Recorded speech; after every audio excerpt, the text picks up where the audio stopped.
Since the 110th Congress began in January 2007, this subcommittee has been investigating the adequacy of the Food and Drug Administration's efforts to protect Americans from unsafe food. Today we hold the subcommittee's 9th hearing regarding the safety and security of the nation's food supply. The purpose of today's hearing is to examine the events surrounding the recent Salmonella St. Paul outbreak. We will consider the implications to public health and industry, and will examine what lessons can be learned to better safeguard our food supply. Since April, at least 1,304 people in 43 states, the District of Columbia, and Canada have been infected with Salmonella St. Paul. These illnesses have resulted in at least 252 hospitalizations and may have been a contributing factor in 2 deaths. This outbreak is one of the largest outbreaks of Salmonella ever in the United States, and based on the number of confirmed cases, it's the largest foodborne outbreak in the last decade. The Center for Disease Control and Prevention, CDC, and the Food and Drug Administration, FDA, have struggled to identify the cause of Salmonella outbreak. Originally, CDC and FDA identified tomatoes as the most likely cause of the outbreak. However, as the outbreak continued and the number of illnesses soared, the FDA was unable to definitively identify tomatoes as the source of contamination. In late June, CDC expanded its epidemiological investigation to include food items that are commonly served in combination with tomatoes. This study found that people who became ill were more likely to have recently consumed raw tomatoes, fresh jalapeno peppers, and fresh cilantro. However, the CDC still could not determine the exact cause of the outbreak. Finally, on July 21st, nearly 2 months after the outbreak was first discovered, FDA announced a significant break in its investigation when they confirmed the presence of Salmonella St. Paul in a Mexican-grown jalapeno pepper. The jalapeno had the same Salmonella genetic fingerprint as the strain linked to the outbreak. Despite this discovery in jalapenos, the FDA still refused to rule out tomatoes as the original source of the outbreak, which has angered many tomato growers.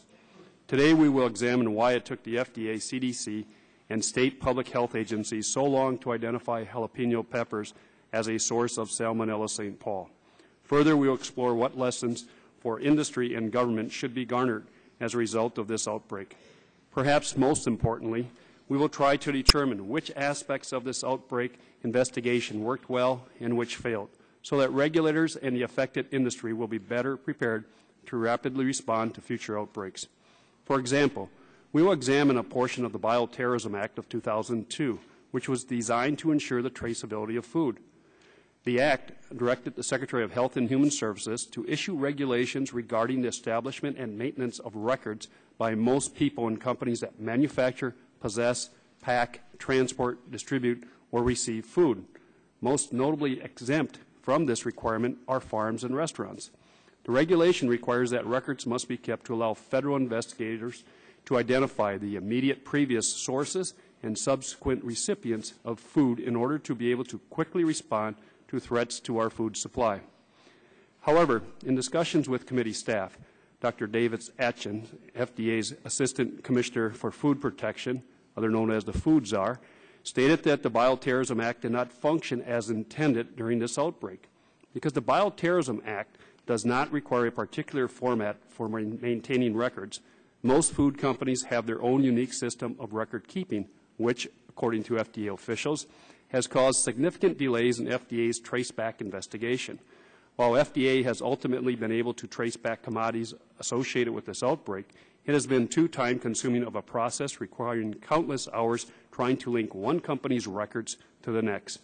Today we will explore what specific problems FDA had in its traceback investigation and whether alterations to the Bioterrorism Act or other additional regulations are needed to allow federal investigators to quickly trace back suspected commodities during an outbreak. We will also explore what the industry can do to maintain traceability of its products. While there has been discussion by FDA and the media that loose products, like tomatoes, are difficult to trace due to their complex processing and distribution chains, some of the industry maintain that such commodities are rapidly traceable from the farm to the end user. Indeed, some tomato companies visited by committee staff did provide evidence that tomatoes could be rapidly traced back if the need arose. However, These sophisticated systems appear to conflict with statements by FDA officials who claim that tracing this commodity has often been a time-consuming and daunting task.